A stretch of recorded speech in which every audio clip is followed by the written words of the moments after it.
All right, today we are going to look at dividing with zeros. Sometimes when we see a zero in a problem, it can make us feel uncomfortable and we're not quite sure what to do. So I want to make sure that you have some practice with that. So we're going to go ahead and start off with this example. I have 309 divided by 4.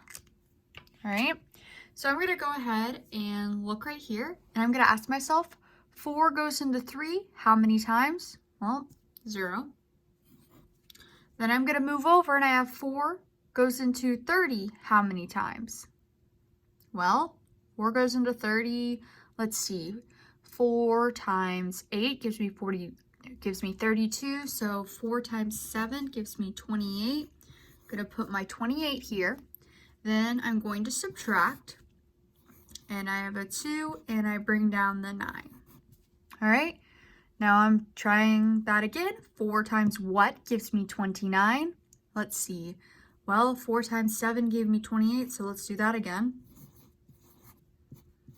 And I have a 1. There's nothing else to do, so it is a remainder of 1. Now that one wasn't too bad because I was able to just scoot over and include the 0, but sometimes you're not able to. So let's look at another one.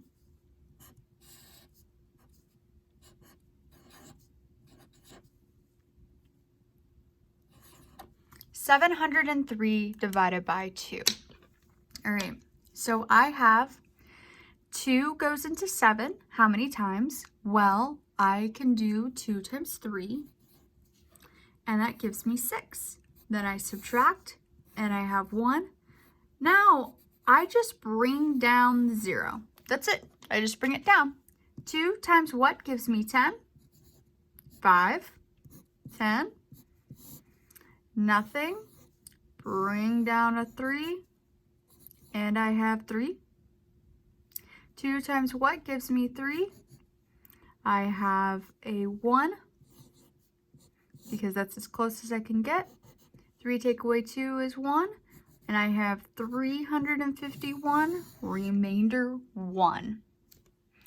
All right, go ahead and try this next one on your own. I have 804 divided by 4. Go ahead and try that one on your own. All right, so I'm asking myself, 4 times what gives me 8? 4 times 2 gives me 8. I'm going to go ahead and put that answer of 8 right here. 8 take away 8 gives me 0. Well, I'm bringing down that 0. And now I have 4 times what equals 0? Well, nothing. So I'm going to have to put a 0 here. 4 times 0 is 0. Subtract. I have a 0. Bring down a 4. 4 times what equals 4? 1. Take away 4. Nothing. So I have 201. All right, I'm going to give you one more.